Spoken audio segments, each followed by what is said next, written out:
Well, Washington and Dallas both desperately in need of a win going into the Thanksgiving Day matchup. But before the game, the emotions for the Cowboys were elsewhere. Dallas players and coaches honored their strength and conditioning coach, Marcus Paul, who died Tuesday. Players and coaches gathered in a circle for prayer before the game. Players also had a sticker on the back of their helmet of Paul's initials. How did they respond early in the game? Well, how about this throw? Andy Dalton, Amari Cooper.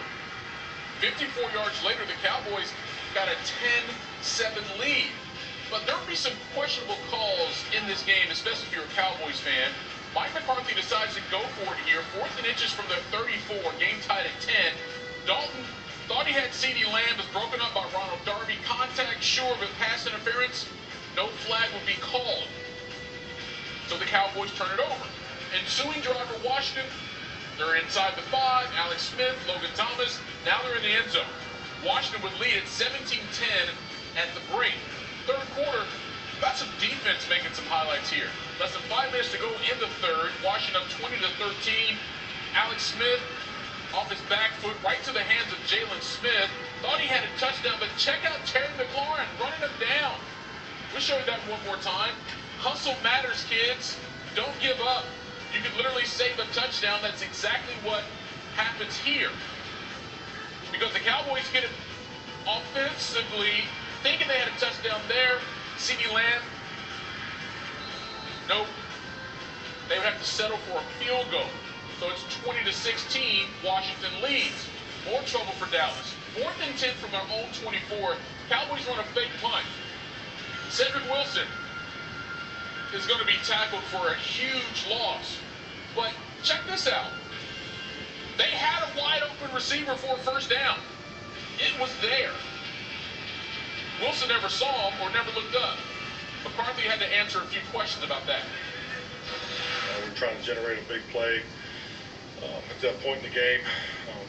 Prior, the information that you look for going into it, it was a solid call. On the big punt call, would you consider? Do you ever consider the negative part of it and say, okay, we're in this game, it's a 4-point game, let's just punt it and see if we can get a stop? Well, you won't get anywhere if you're thinking about negatives all the time. Obviously it was a solid play call. It's a good play design.